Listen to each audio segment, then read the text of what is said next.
Bom, essa foi a aula apresentada na 17ª Jornada Norte-Nordeste do Centro Cirúrgico e Central de Esterilização. Devido à experiência que eu tive lá na coordenação do Hospital São Camilo Fortaleza, me pediram para eu falar um pouco sobre a otimização da utilização da sala cirúrgica, né? Então aqui eu vou passar bases teóricas que eu li na época, experiências minhas na época e eventualmente alguns projetos que acabaram não sendo concretizados, porque eu acabei saindo do cargo porque estava muito complicado conciliar o trabalho na anestesia, né, e na gestão. Então, não tenho nenhum conflito de interesse nessa aula, né? Então, o cuidado cirúrgico ele é um terço dos gastos com saúde e metade dos custos hospitalares. Então, não há como negar que ele é um importante pilar financeiro. Até muito pouco tempo atrás, aqui em Fortaleza, eu digo há 10 anos atrás, existe um amadorismo nas contas médicas, né? Assim, isso em todos os hospitais, porque eu via isso de maneira muito clara em todos os hospitais que eu anestesiava, né? A não contabilização de insumos de utilizados, o não registro de algumas coisas me faziam ter esse entendimento, né? E a compressão de margem gerada pelo aumento do custo da medicina, a inflação médica, né, de custos médicos, e o teto de aumento dos convênios imposto pela ANS gerou uma compressão muito clara de margens e uma necessidade óbvia de otimização. Antigamente, no que toca às parcerias no centro cirúrgico, o cirurgião fazia o que queria, né? Porque ele sempre trazia cirurgias e as margens eram boas, então mais cirurgias era igual a mais lucro, né? Hoje não. Hoje as margens são muito estreitas, eventualmente procedimentos são realizados em cirúrgico e geram despesa mais do que ganho, mas muitas vezes você tem que fazer esses procedimentos para ganhar outros que têm uma margem melhor. Então hoje a parceria entre cirurgião e centro cirúrgico, e representando aí o hospital, ela tem que obrigatoriamente ser de mão dupla, né? O cirurgião tem que entender algumas demandas hospitalares e é óbvio que o hospital tem que atender, porque o cirurgião, a coisa que mais estressa o cirurgião é ele ter que se preocupar com coisas que não seja cirurgia, né? E aí, tanto a subutilização quanto a superutilização, elas geram problemas. Na subutilização, os custos os custos fixos é, superam a receita e você acaba tendo perda de receita e eventualmente prejuízo. Na superutilização, você vai ter custos fixos mais custos, por exemplo, com horas extras, né? Além disso, você pode ter insatisfação dos funcionários, gerando perda de funcionários e custos com recrutamento, porque a demanda é tão grande e além do que é projetado, às vezes o hospital, além do que é adequado para o hospital, isso gera custos. E além também de insatisfação das próprias equipes cirúrgicas, já que você vai ter atrasos e desorganização. Então, eu sempre comparo o centro cirúrgico ao aeroporto. Eu sou anestesista e, na realidade, a anestesia também é muito comparada à aviação em outros aspectos no que toca à segurança. Mas um centro cirúrgico, que é uma conta miúda aí do centro cirúrgico de 8 salas, né, vai dar mais ou menos 143 pessoas, isso contando por baixo, né, contando dois cirurgiões por aqui, por cirurgia, né, às vezes vai mais, contando que cada equipe vai fazer pelo menos 2 cirurgias, então vai dar 143 pessoas circulando ali dentro do centro cirúrgico, fora acompanhantes, né, fora outras pessoas. Então, assim, é muito difícil você gerenciar tudo isso. E os fatores que prejudicam o desempenho do centro cirúrgico são os seguintes, principalmente, né? A variedade de problemas, né? Então, se cada cirurgia, cada paciente é um problema, a variedade de intervenções, então, quantos tipos diferentes de cirurgias são realizados num dia no centro cirúrgico? São diversos, né?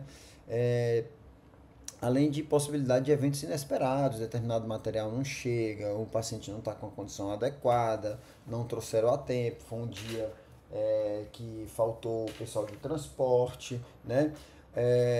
isso leva a um controle ineficaz. Ah, não, desculpa. Isso, além disso, você tem um controle ineficaz do tempo cirúrgico, né? Como assim? Dentro dessa variedade de procedimentos que você tem no centro cirúrgico, você não consegue prever com determinada assertividade os tempos de cada cirurgia. É diferente de um voo. Um voo de Fortaleza a São Paulo, ele dura 3 horas e 10, 3 horas e 20. Uma cirurgia, por exemplo, uma prostatectomia, ela pode durar, a depender do paciente, do caso clínico e do cirurgião, 1 hora e meia, 2, 3 ou até mais horas, né?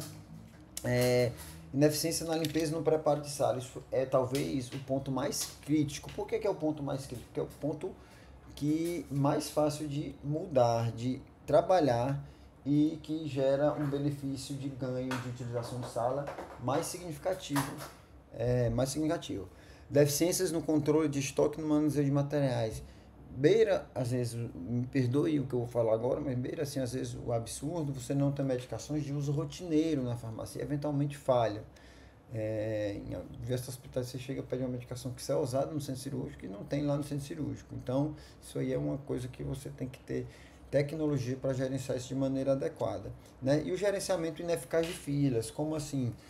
Ali quando está chegando a hora do voo, tem sempre no aeroporto, sempre tem uma pessoa gritando ali o número do voo e o destino do voo, para que as pessoas que estejam nesse voo mais próximo sejam atendidas prioritariamente. Eu sei que isso acaba beneficiando quem chega mais atrasado, isso eu sou contra, mas isso não adianta a gente estar certo e o problema acontecer, né? Então, o que adianta a gente fazer as coisas e as coisas, gerenciar os problemas de maneira que a coisa ande. Então, esse gerenciamento de filas para tudo. Às vezes vai pegar um paciente antes de uma sala que ainda não está nem pronta, de uma equipe cirúrgica que não chegou, ao invés de um que já tem uma equipe esperando. Então, esse gerenciamento de filas não tem como, ele tem que ser em tempo real, tá bom? Não dá, então, para inventar a roda, mas a gente pode melhorar.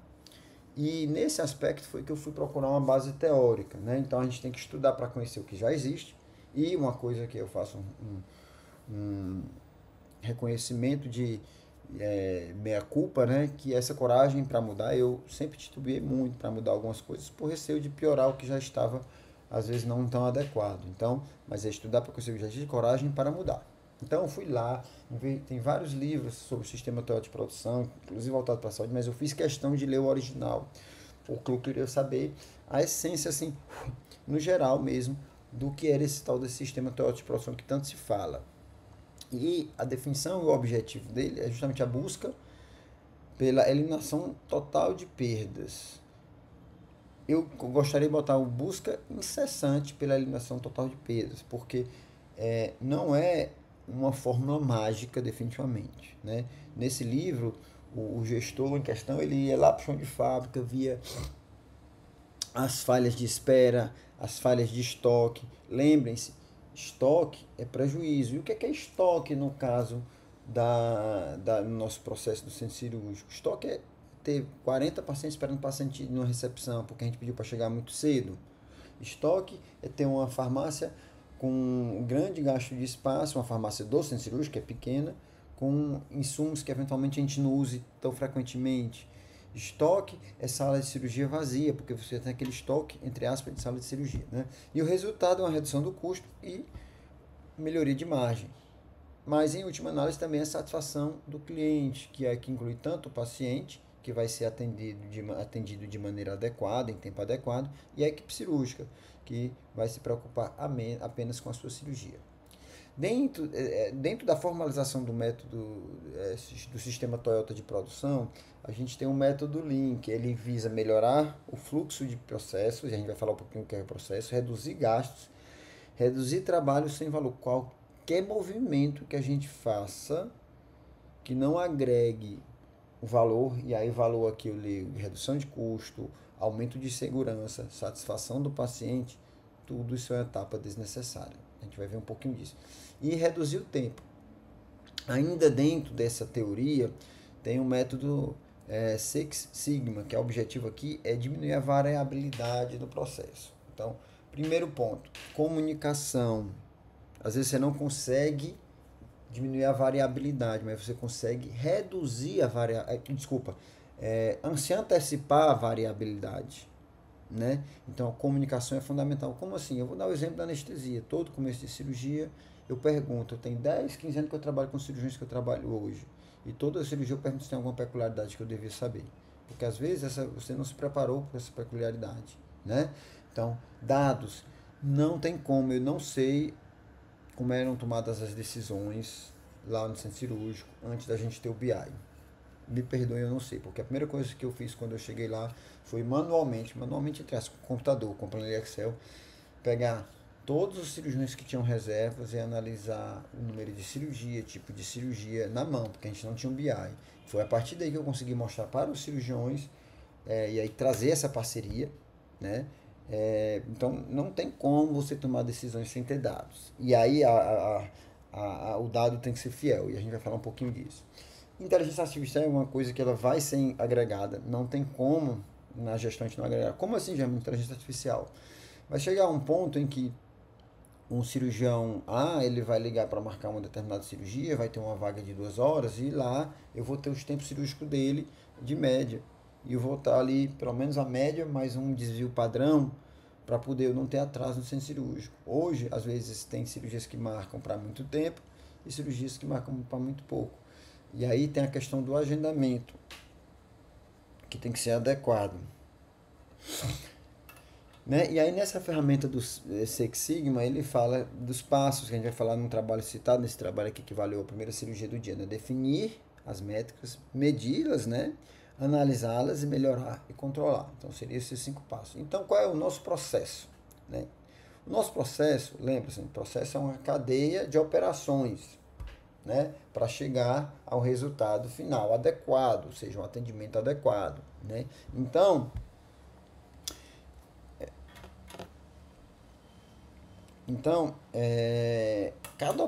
cada etapa dessa é uma operação, e cada operação dessa ela tem que agregar o máximo de valor com o mínimo de custo. E custo aqui eu estou falando só de financeiro, não, custo de tempo,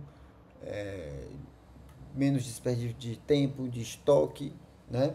Beleza? Então, o que é o processo então? O processo, do ponto de vista ali de uma fábrica, é o fluxo de materiais no tempo e espaço. Ou seja, é aquela esteira lá de fabricação de automóveis em que cada etapa você agrega um valor àquele automóvel que está sendo construído, né? No nosso processo, então, é o fornecimento de tratamento cirúrgico seguro para doenças cirúrgicas e outras condições com indicação de cirurgia, com fluxo otimizado e sustentabilidade financeira. Então, aqui eu queria chamar a atenção para o tratamento cirúrgico seguro, com fluxo otimizado e, óbvio, com sustentabilidade financeira. Então, a operação como eu disse anteriormente, é qualquer trabalho realizado para transformar, ou seja, para agregar valor. E essa frase eu queria que todos escutassem aqui, né? Melhorias feitas na operação, em uma determinada operação, sem que seja considerado seu impacto no processo total, podem, na realidade, reduzir a eficiência global. Por exemplo, na farmácia, quando houve umas mudanças lá, quem fazia a checagem do material era o técnico de enfermagem, né? Ali, realmente, tornou o processo da farmácia muito mais limpo, enxuto, né? E perfeito. Porém, levou a uma operação dentro do centro cirúrgico, que é a checagem de materiais utilizados, que não era adequado, ou seja, não agregava valor àquela etapa, certo? Nesse outro livro, esse livro é fenomenal, uma narrativa muito boa de ler, porque apesar de ser um tema, né, checklist é um tema sempre aparentemente chato, mas vale a pena ler esse livro, Atul Gawande, tá bom? E ele fala também que qualquer pessoa que conhece sistemas sabe que otimizar as partes não é um bom caminho para a excelência do todo. Ele até cita uma situação hipotética em que você pega o motor da Ferrari, a caixa de marcha da Porsche, né, perto de cada automóvel que ele tem de melhor, e monta um automóvel. Não obrigatoriamente esse automóvel vai ser o mais rápido, o mais potente. Então, assim, não adianta a gente otimizar suas partes se a gente não vê o todo, né? O todo é o que conta. E nesse processo de melhoria contínua, não há outro modo, não há fórmula mágica. Não há fórmula mágica. Que eu tenho aqui pessoas que trabalham na administração do centro cirúrgico, né, e humildemente eu falo para todos, mas é por inspeção. E aí tem inspeção por julgamento, e aí é uma definição que não precisa ser decorada, mas é só para entender que tem inspeção por julgamento. É os números, você está vendo os números, taxa de ocupação, taxa de sucesso no início precoce da primeira cirurgia do dia, e a inspeção informativa. Eu, particularmente, sou fã dessa inspeção informativa. Inicialmente eu achava que ela era um pouco amadora, porque parecia que você estava sempre apagando incêndio. São duas coisas diferentes. Tem os planejamentos a longo prazo e tem a inspeção diária. Essa inspeção diária ela traz melhorias. E não só traz melhorias do ponto de vista objetivo. A equipe de enfermagem, ao ver você todo dia lá, vai sentir parte de uma equipe, vai sentir que você está preocupado com o funcionamento adequado do centro cirúrgico. Os cirurgiões da mesma forma, todos vão começar a se sentir parte de um todo. E não a pessoa que vai lá, faz uma cirurgia e vai embora. Não o técnico de enfermagem que está lá só tocando serviço. Certo? Então, essa inspeção informativa em tempo real, ela é importantíssima para o sentimento da equipe. E esse livro do checklist ele fala muito bem isso. Você consegue ter feedbacks contínuos e melhoria imediata em algumas situações. Né? Eu tenho uma comunicação, quando eu fico chateado com alguma coisa, eu tenho uma comunicação um pouco mais agressiva, eu reconheço isso e tenho tentado melhorar, e é por isso que eu estou dizendo, também é outro motivo de eu estar dando tempo na questão da gestão, mas você consegue melhorar, uma melhoria contínua, se comunicando de maneira adequada e assertiva, mas menos violenta, digamos assim. Relatório diário, você consegue fazer um relatório diário do funcionamento do centro cirúrgico e tal. E checklist. Pessoal, não existe quem não esqueça de uma coisa básica, não existe, certo? Então, o checklist serve para duas coisas. Uma, para evitar o esquecimento de tarefas simples, mas fundamentais, né? E aí o ideal é que tenha um checklist para cada cirurgia, né? E aí entra a inteligência artificial também para gerar esses checklists, né? E esquecer que podemos esquecer a falha. Então, assim, você pode, no seu entendimento que você faz sempre o melhor, esquecer que você pode falhar. Então, o checklist serve para evitar essas coisas.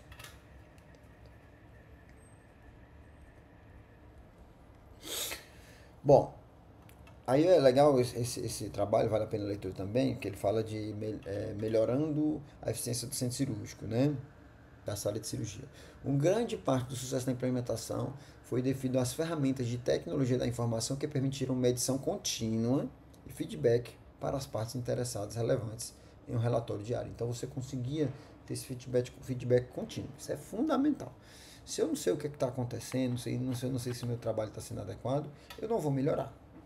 A diferença entre o amador e o expert é a avaliação do seu trabalho contínuo, do que você está fazendo. Por último, e ainda na questão do sistema teórico de produção, só para terminar essa parte teórica, isso aqui é importantíssimo, pessoal. Vamos ver se a gente entende. A capacidade de produzir, ou seja, a minha capacidade deve se adequar, deve servir às necessidades de produção. Então, eu tenho que moldar minha capacidade de produzir à necessidade de produção. E não a minha capacidade de produzir deve determinar o que eu tenho que fazer. Então, exemplo prático. Teve uma situação em que começou a pedir para o paciente chegar 3 horas antes, né, no dia da cirurgia. Ora, se você tem uma cirurgia às 7 horas da manhã, você chegar às 4 horas da manhã, a diferença entre chegar às 4 horas e 5 da manhã é uma diferença muito grande para o paciente. Então, a gente está, primeiro, transferindo um problema que é nosso para o paciente. Segundo, não estamos gerando, entre aspas, estoque de pacientes para a gente poder trabalhar bem. Então, isso não é adequado. Isso gera insatisfação para o cliente. Principalmente que, às vezes, se ele chegar lá 4 horas e ainda demorar 1 hora para ser atendido, ele vai sentir que está sendo maltratado, né? Então, trazendo um pouco para a prática. O nosso processo a gente já falou. E aí eu vou pontuar alguns pontos vulneráveis do nosso processo, que foi o que eu percebi na prática. O agendamento, né? Primeira coisa, um tema polêmico, reserva. Todo hospital aqui em Fortaleza tem reserva. certo? Na época eu percebi isso, conversei com várias pessoas. Então, às vezes tem um cirurgião de fora, acha um absurdo a reserva. Essa reserva é fundamental, porque a gente tem que priorizar algumas equipes que têm melhor parceria. Olha só o que eu estou falando, melhor parceria. Então, aí voltando lá para aqueles primeiros slides. A relação entre cirurgião e hospital ele tem que ser uma relação de uma parceria de duas mãos. Antigamente, quando tinha uma reserva, o cirurgião se achava dono daquela sala e não estava pouco se me lixando se a sala ia ficar parada, se ele ia viajar. Então, hoje, esse entendimento de parceria ele tem que ser muito claro. Olha, eu estou te dando uma sala, eu estou te priorizando perante todos os cirurgiões aqui de Fortaleza, mas eu quero um retorno, certo? Então, vamos lá. Nos Estados Unidos, a realidade é bem diferente. Os corpos clínicos lá são fechados, então eventualmente você só opera no hospital, você tem uma sala naquele hospital. Então, o que acontece aqui no Instituto do Câncer, né? Lá, pelo menos na época que eu trabalhava lá, a gente tinha uma sala para cada equipe. Então, era uma equipe e aí tinha um volume. Como o SUS nunca falta paciente, era mais fácil você lidar com esse tipo de... Então, acho que era quase 100% das salas reservadas. Nesse caso é mais fácil você entender isso aí, você conseguir isso aí. Mas eventualmente essa equipe ou um cirurgiões viajava e ficava a sala vazia, certo? No caso do centro cirúrgico da maioria dos hospitais aqui de Fortaleza, Monte Clínico, São Carlos, os hospitais da Cora, eles funcionam diferente, são hospitais de mercado. Se eu reservo muito, eu tenho poucas salas para quem não opera muito lá. E se eu reservo muito ainda, eu fico à mercê daquelas equipes que eventualmente viajam e deixam salas ociosas e não comunicam o não agendamento. Estou dando exemplos. Então, assim, existe uma proporção que eu achava mais adequada, que isso muda de gestor para gestor, que era de 50%. Minha meta era ter 50% das salas reservadas. Hoje, o coordenador que está lá hoje, ele até acha que tem que reservar mais. Eu tenho receio de reservar mais e ficar na mão de equipes cirúrgicas e eventualmente podem não ser tão parceiros. Mas isso é uma coisa que tem que ser testada momento a momento, tá bom? Então, é claro que hospitais que têm grande volume de cirurgia você pode ter reserva até de 80% das salas, mas a nossa realidade é um pouco diferente. E como é que vai funcionar essa reserva? Isso aqui foi na prática, não só nesse capítulo do Miller, e até chamar a atenção, esse capítulo aqui do Miller da 8ª edição, vocês vão ver que já está na 10ª edição. Esse foi um capítulo que saiu, não tem mais nas edições novas, o que é uma pena, porque esse capítulo aqui, se alguém tiver interesse depois, vale a pena dar uma olhada, porque esse capítulo ele realmente ele traz uma noção muito prática do manejo. Então, aqui é a tabelinha do livro, vamos falar um pouquinho dessa tabela já. Então, assim, reserva, melhor o dia inteiro, porque senão o cirurgião que tem uma reserva de manhã, ele não está muito preocupado em terminar 1 hora da tarde, ele vai marcar quantas tiver. Então, se ele tiver o dia inteiro, ele vai procurar reservar o dia todo. Melhor reserva para serviço, uma coisa que eu vi muito. Frequentemente você faz uma reserva para um determinado cirurgião, se era uma viagem, eu fico com ociosidade. Então, é melhor que você bote os cirurgiões para se reunir em equipes e eles têm aquela reserva. E aí eles se resolvem entre eles, tá bom? Então você tem menor chance de ociosidade. Regra de queda de reserva. Isso foi a cor mais difícil de implementar, certo? O cirurgião queria que a reserva caísse, bem dizer, na véspera. Então, um risco muito alto de ociosidade. Então, aqui, desse livrinho, ele fala que cirurgia cardiotorácica, por ter urgências mais complexas, você liberava reserva com um dia. Aqui não é uma obrigatoriedade, depende da realidade de cada hospital. Ortopédica, 3 dias. Isso aqui é uma realidade de um hospital que ele cita, né? Plástica, que é extremamente eletivo, 2 semanas. Então, a queda de reserva ela pode ser variável de acordo com o serviço. E aí você vai cobrar a meta de ocupação desse cirurgião. E aí você tem que ter dados mais uma vez. A gente, graças a Deus, há pouco tempo antes de eu sair de lá, a gente conseguiu fazer o BI lá da taxa de ocupação das reservas. Então, trocando em miúdos, no mínimo, a reserva tem que ter uma taxa de ocupação semelhante à taxa geral. No mínimo. Certo? Acima de 90%, o próprio cirurgião talvez mereça até outra reserva. Abaixo de 60%, ele vai ter uma quantidade de sala acima do que ele precisa e até vai atrapalhar marcações de outras equipes cirúrgicas. E aí, nesse contexto de parceria de duas mãos, você vai também poder cobrar pontualidade daquela equipe cirúrgica. Tá bom? Fala rapidamente para internação e autorizações. Essa aqui não é nenhuma solução, é só um desabafo, certo? Hoje em dia, você pedir guia assinado original pelo médico, o médico pede a cirurgia, autoriza a cirurgia, essa guia existe, foi para o convênio, está no hospital, está em algum lugar, e vão lá. E tinha vezes que a gente não internava paciente porque tinha que ter a guia original. Hoje, pelo menos, resolveram. Só para o centro cirúrgico, o cirurgião assinar de novo a guia. Mas, cara, isso beira um absurdo em tempos de tecnologia, né? Acho que isso aí é só mesmo para realmente para tentar dificultar a vida mesmo. Lembrar que guias separados, então infelizmente o anestesista não vai fazer sua conduta separada do cirurgião, como eu fazia antigamente. Então acaba que o cirurgião tem que pedir todo o meu material, mesmo eventualmente eu não usando, porque as guias não podem ser. Então acaba que eventualmente vai gastar mais, né? Então tem que mostrar isso para o convênio, para quem tiver. E ainda tem aqueles convênios que você abre a guia, você chega para o cirurgião tudo autorizado, aí quando você abre a guia lá na frente da recepção, tá diferente do que foi autorizado inicialmente. Então, pessoal, a gente tem que tentar mostrar que isso só gera problema para o paciente e que isso traz insatisfação para o paciente. E aí, isso é uma mudança de personalidade, você não muda a personalidade, mas assim, de comportamento meu, que é você tentar tratar aqueles, entre aspas, adversários como parceiros e é tratar de maneira, como é que eu digo, real, né? Não é maneira falsa. Tentar trazer, entender os porquês ali do convênio, muitas vezes a ideia realmente é dificultar, mas a gente tem que trazer eles para o nosso processo. É um desabafo mais do que uma solução, mas é uma mudança de comportamento. No que toca o transporte, comunicação. Eu não sei como é que é em cada hospital de vocês, que é a solicitação de pacientes, certo? Mas é muito bom, quanto mais a gente automatiza as coisas, fica mais fácil. Mas não adianta, existe a solicitação via prontuário eletrônico e frequentemente, ainda hoje acontece, a gente solicita o paciente, o pessoal do transporte chega no leito, o paciente às vezes está tomando banho, está sendo admitido e ele simplesmente cancela o procedimento de transporte, sem avisar o centro cirúrgico. Então, se você não obrigar uma comunicação adequada entre os setores, não vai ter perda de tempo, certo? Então, minha opinião, os gerentes aqui da parte não médica, né, não assistencial, eles têm que conversar com o pessoal do transporte, dizendo da importância deles, mostrando o papel deles dentro do hospital, né, no todo o processo do hospital, de maneira que eles se sintam parte do processo e eles se sintam, é, como é que eu digo, partam deles a necessidade de uma comunicação adequada. Então, troca de sala. Como medir, como incentivar. Vamos falar um pouquinho primeiro como medir. Eu vou falar que isso aqui não foi implementado, mas no momento que você tem que implementar, você vai ter todos os dados na mão, né? Que é isso aqui. Os tempos de sala. Limpeza, eu estou começando do processo anterior, né? Entrada do material em sala. Nessa entrada do material em sala, ela tem que ser igual ao fim da limpeza quando tem cirurgias subsequentes. Depois você tem um preparo do material, checar se não tem nada molhado, né? E aí assim que o material está preparado, você tem a entrada do paciente.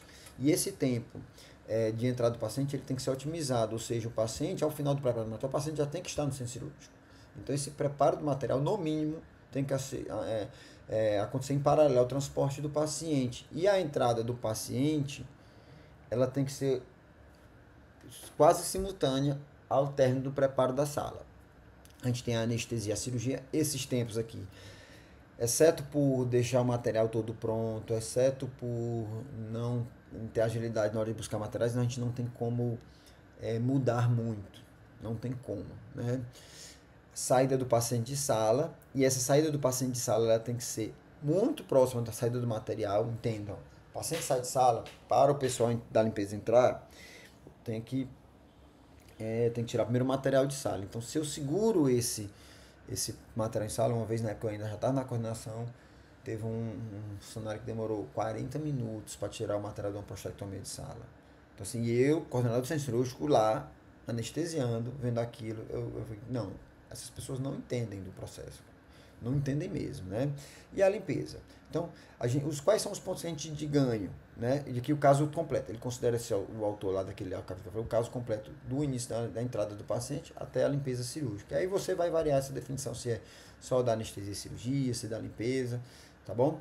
Então, tempo de preparo eu consigo ganhar tempo, né? Tempo de preparo e limpeza. Eu também consigo ganhar tempo através da otimização do transporte do paciente, já falamos disso. E eu vou ter que ganhar, fazer essa avaliação desse ganho de tempo através dessas métricas, né? O fim da limpeza tem que ser igual à entrada do material, o término do preparo da sala tem que ser igual à entrada do paciente e a saída do paciente é igual à saída do material.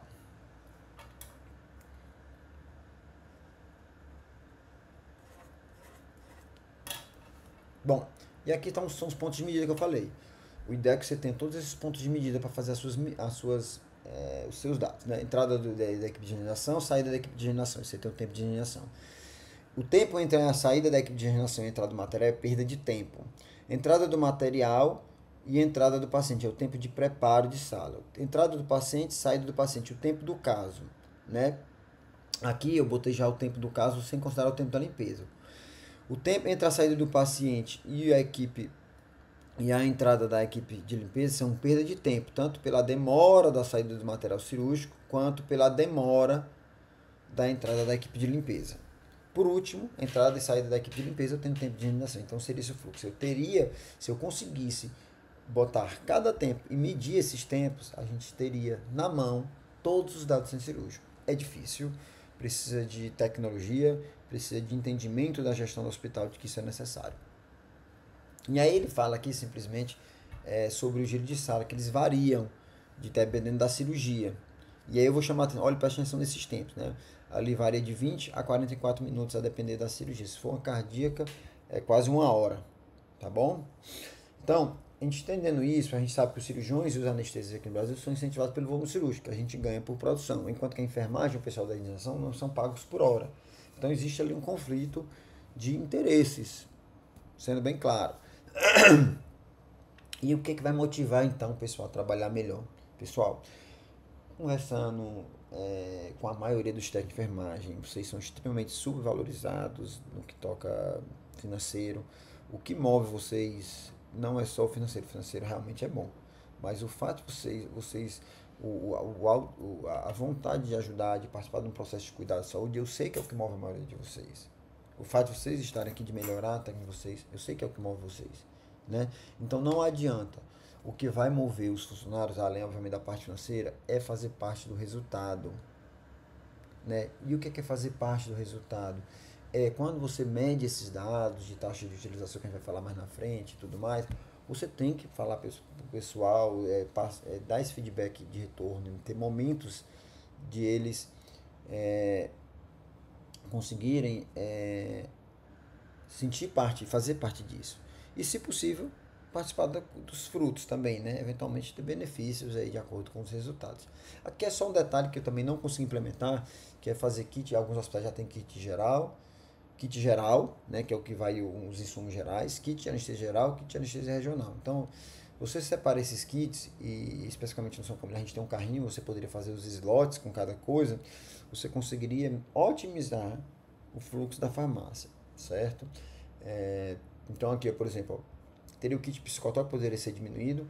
Por exemplo, o kit geral, de anestesia geral, tem 12 itens, certo? O kit de regional tem 6 itens, então você conseguiria fazer kits menores, certo? Então isso poderia facilitar o fluxo da farmácia sem gerar problema para o resto do processo, tá bom? E aí um termo também interessante que a gente perdia muito tempo. Determinados materiais eram pedidos, solicitados por cirurgiões como backup, sem estar autorizado pelo convênio. Então a gente fez esse termo de maneira que as empresas de OPME entrassem no jogo do risco. Então eles se responsabilizariam caso para a cirurgia eletiva não fosse autorizado determinado material. Eles se responsabilizariam por esse custo, tá bom? Então vamos falar para fechar. Os indicadores. Esse trabalho de melhora de eficiência no centro da sala de cirurgia, ele fala vários indicadores. Eu deixei aqui em negrito que eu acho talvez os mais importantes, os mais críticos e os que eu tive mais experiência. Pontualidade na primeira cirurgia do dia. O turnover de sala a gente não conseguiu medir, mas é aquela dificuldade de ligado. A acurácia dos casos com inteligência artificial a gente poderia melhorar. Taxa de procedimentos cancelados é interessante, mas eu não vejo assim...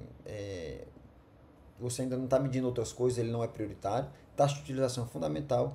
E o excesso de gasto com o pessoal, principalmente, por exemplo, a gente não vai citar aqui na aula, mas são pontos fundamentais. Primeira cirurgia do dia, tem menor interferência de outros fatores, né? Não tem cirurgia anteriores que possam levar a atrasos, né? Que já tem vários fatores, né? E maior facilidade de rastreio de falhas. Esse trabalho aqui, que eu falei, melhorando a eficiência cirúrgico, projeto de começo da primeira cirurgia do dia pontual. Então ele fala daquela métrica lá, o DMAIC, né, que é definir causas de atraso, medir os atrasos, analisar os possíveis pontos de melhoria, melhorar as causas de atraso e controlar. Então a partir dessa ferramenta ele gerou um gráfico aqui em espinha de peixe e cada ponto de possível falha era pontuado. A gente vai ver depois que a gente fez isso lá no São Camilo, né? Resultados apresentados para todos os envolvidos. Mais uma vez, se eu não faço parte do resultado do processo, eu não vou conseguir melhorar. Avaliação da porcentagem, aumento da porcentagem de cirurgias começando no dia, certo? E diminuição do total de minutos de atraso. Olha o que é o resultado dele. Em azulzinho aqui, cirurgias que começaram pontual, porcentagem de cirurgias que começaram pontualmente e o tempo de atraso em vermelho. Então você teve uma otimização. E a gente fez mais ou menos isso lá no São Camilo. Também saí depois, antes que o BI ficasse pronto, mas hoje eles têm um BI excelente, né? Desse processo aí de internação, e você consegue detectar nele cirurgia de quais são os pontos de falha, né? A gente fez inicialmente manualmente, hoje a gente tem um BI, eu não tenho fotos do BI, mas já existe. E aí com isso a gente conseguiu eliminar etapas necessárias, o objetivo é eliminar etapas desnecessárias, ali às vezes vão para internação facilitando a internação, antecipar etapas possíveis, como chegada antecipada do paciente. Isso aqui é um ponto crítico só. Eu adoro a sala por lá do São Camilo, é muito boa, eu só tenho uma falha. Ali era para poder entrar um acompanhante, certo? Eu acho um pouco desumano a gente ficar ali esperando sem ninguém, né? Já é um momento apreensivo, de ansiedade. Então ali você ter um familiar seria muito bom.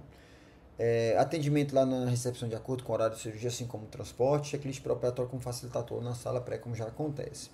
E reduzir a variabilidade do processo é possível através da comunicação, e se não é possível reduzir a variabilidade, mas pelo menos se antecipar as variabilidades. Olha o que ele fala. Começar os primeiros casos com pontualidade é um processo complexo e desafiador, todos sabemos. Ao definir o início pontual como tendo o paciente na sala na hora do início, os atrasos ocorrem 40% a 90% das primeiras cirurgias do dia. Se eu dou como é que eu digo? Se eu dou uma tolerância, desculpem, ao definir o início pontual como tendo o paciente dentro dos 10 minutos da hora de início programada, ainda ocorreram 5 a 50% dos atrasos. A gente considera, pelo menos considerava só coisa de meia hora, só para saber como a gente era benevolente.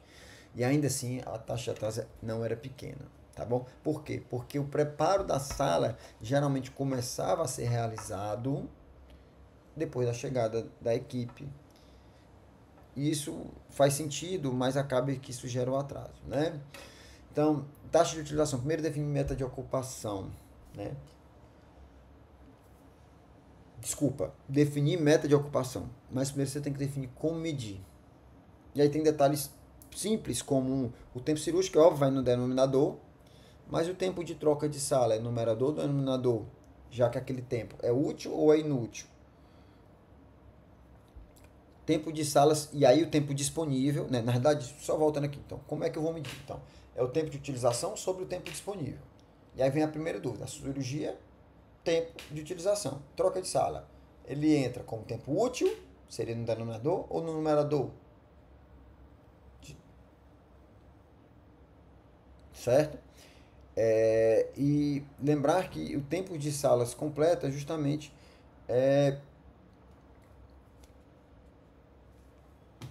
o meu denominador, tá bom? Por quê?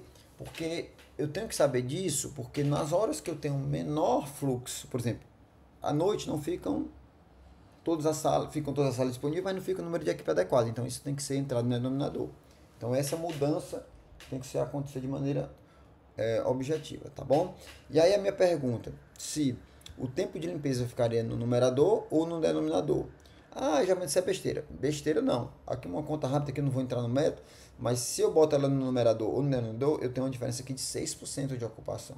Então, considerando que o tempo de limpeza, você está num processo de agregar valor, segurança ao processo, então ela tem que ir no tempo de utilização. Então, a partir disso, a gente botou o tempo de rotação de sala no numerador. Certo? Então, como é que a gente faz a nossa conta? Tempo total de cirurgias, mais, olha só, esse é um ponto crucial. A gente não tem aquelas métricas que eu falei na avaliação dos tempos de sala. Eu botei uma meta extremamente arrojada de troca de sala em 30 minutos. Certo? Então, o tempo de utilização de sala é o tempo de cirurgia mais 30 minutos para cada cirurgia, dividido pelo tempo disponível. E aí, a métrica que eu procuro é de 7 às 19. Ah, Giamatti, por que tu não bota à noite? Se eu for considerar a noite, eu posso até ter uma meta de ocupação de sala noturna. A gente até tem essa métrica, tipo de 7 às 10 da noite, para a gente ver o número de salas que estão passando, se precisa de mais equipes.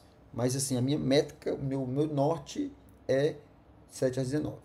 E aqui esse trabalho mostrou que, olha, a taxa de ocupação de sala, mesmo manhã, mesmo horário, o máximo que chegou foi a 78%. Isso é para entender que, logo que eu cheguei, queria uma meta acima de 80%, era de 85%. E olha o que acontece. Quando eu tenho abaixo de 50% de ocupação, eu tenho a enfermeira feliz porque tem menos trabalho, os cirurgiões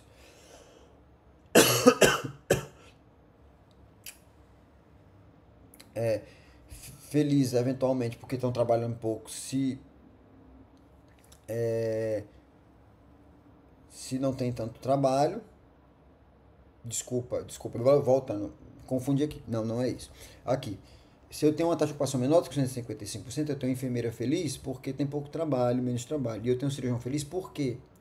Porque ele pode marcar a qualquer hora, ele tem muita sala vaga. Então ele liga de última hora e marca. Quanto eu vou aumentando a ocupação, eu deixo o cirurgião mais chateado, a enfermeira mais chateada, o cirurgião porque não consegue marcar. E eu vou começando a melhorar, porque eu melhoro o volume do anestesista, né? Então, assim, se ele ganha por produtividade, ele vai ganhar mais um pouquinho, mas quando eu começo a aumentar demais, eu começo a ter uma chateação dos cirurgiões e da equipe de enfermagem. Só quem vai gostar mais é o pessoal da administração, mas vai ser uma loucura administrar isso aqui, porque vai ter mais atraso, a cirurgião vai ser marcada em horário mais apertado e vai ter maior insatisfação geral.